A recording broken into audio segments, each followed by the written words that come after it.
Hello and welcome to my in-depth weekly horoscope for week commencing the 20th of December for the Sun or the Ascendant. As ever, I'm going to give you the major strands of this week before diving deep and in forensic detail giving you each of the 12 zodiac sign forecasts, so please stay with me for that. This week is going to see the Sun arrive in the sign of Capricorn on Tuesday, but this also heralds the winter solstice. So we're entering the fourth quadrant of the Western tropical astrological year, so the last 13 weeks run. So this is a really notable transition. The sign of Capricorn is very much to do with structures, it's to do with the more traditional features of life. It can be an area that we have a focus on goals and ambitions, and therefore to do with our professional interactions, but not exclusively. Of course, the sign of Capricorn is Earth, and it is cardinal, so it's very much a sign of leadership. So the free-spirited energy of Sagittarius makes way for the more somber vibe of Capricorn, but we still have Mars in Sagittarius, which is a very adventurous combination. And in fact, by the end of this week, Mars is forging a super link with Saturn. So when we get the energy of Mars combining collaboratively with the structural energies of Saturn, that can be very positive. Now, as this week begins, we also have Mercury in a terrific angle with Uranus across the first 3 days. Mercury already in the sign of Capricorn, dazzling in the electric link with Uranus, asks us to be very open-minded about how we deploy our resources. Anything to do with business decisions as well. The more innovative we are, the better it can be. Remember, the full moon from last week is still very, very potent this week. And that's basically saying to us that we need to use our language carefully. The everyday communications of the moon in Gemini competing with the more expansive energies of the sun in Sagittarius. So choosing our words carefully this week continues to be a theme. If we're traveling anywhere, important to check out things carefully.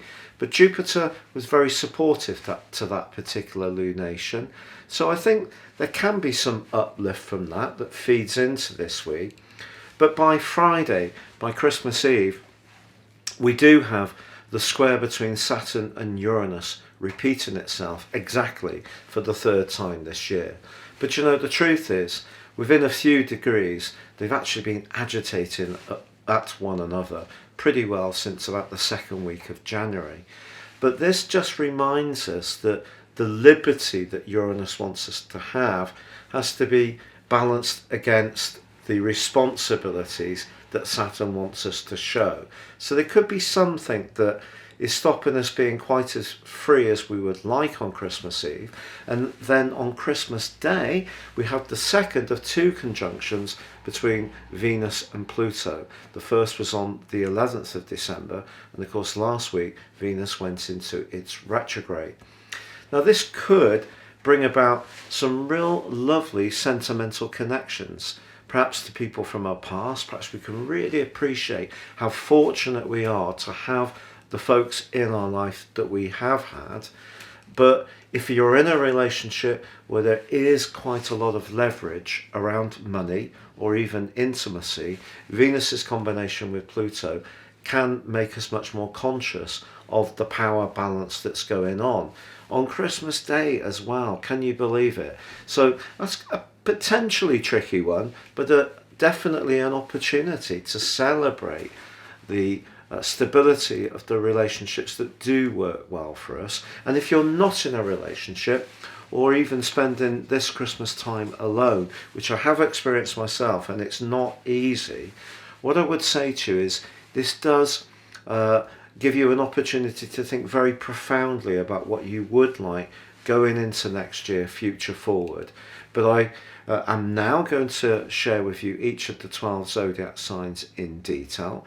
But just before I do, remember, if you'd like to sign up for your free daily horoscope, written horoscope, direct to your device each morning, please see the link beneath this video.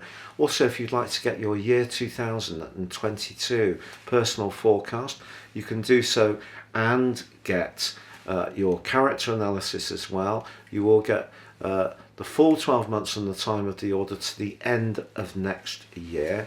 If you order in January, you will get 12 months from that point, but 30% off too. Hello Aquarius, and welcome to your weekly horoscope for week commencing the 20th of December. Your Christmas horoscope starts off with the energy still reverberating from last week's full moon in your sister air sign of Gemini. The fifth house that Gemini represents is about play. It's about sociability, and the agility and nimbleness of the sign of Gemini is going to pour its energy into this week, with Mars still in your sector of friendship and sociability, and this link between Jupiter in your sign, the planet of growth, which governs the sign of Sagittarius, linking into that full moon. I feel that there is a real sense of excitement and fun. Now, once the sun moves on Tuesday with the winter solstice into the 12th house of your situation, that does strengthen this area. Already you have Mercury, Venus and Pluto in that conjunction here. And in fact, on Monday and Tuesday, Mercury is forging a fantastic angle to Uranus, your modern ruler. Could be a surprise Christmas card that you just weren't expecting. Could really delight you. Maybe a text message or email. Now, of course, your two rulers of Saturn, traditional, Uranus, modern, are back in mortal combat. And that does come to a peak on Christmas Eve, the third time this year. And it has been a very punishing aspect, one that can really test energy, because Saturn in the sign of Aquarius can restrict the individual body and vitality. Uranus in the fourth house of home, family, emotions, very, very restless and potentially constraining.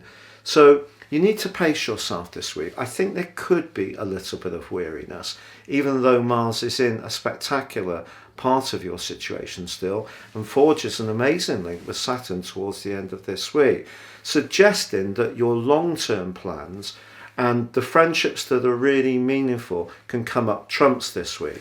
But I think Venus's combination with Pluto, which becomes exact again on Christmas Day for the second time this month, the previous time was the 11th, I think that could make you very nostalgic. You know, and you may be thinking about those people who sadly are no longer with us, or maybe it's a past partnership that didn't work out quite so well, or if you are, unfortunately, or it may be out of a choice, but if you are spending the day on your own, then I think it can really stimulate a lot of nostalgia. But also, Venus conjunct Pluto can be an aspect which creates leverage, where someone tries to leverage something in order to get something back.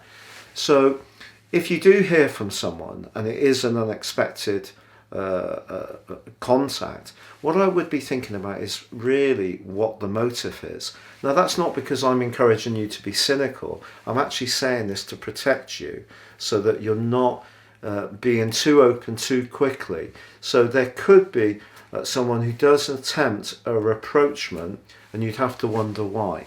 Then again, maybe you're going to get in contact with somebody, because that connection to the past can be very strong. Now, if you are in a romantic situation that really doesn't feel like it's working for you, there could be a sense of sadness with all this 12th house energy. I can only be truthful about that. And you may feel really penned in. But being the wonderful humanitarian you are, having Mars in your 11th house will give you extra strength to cope with things. Just do your best for people if that is the case. And you can revisit this situation in greater detail early next year. But for now, from me, a fellow Aquarius, I'm wishing you a very happy Christmas.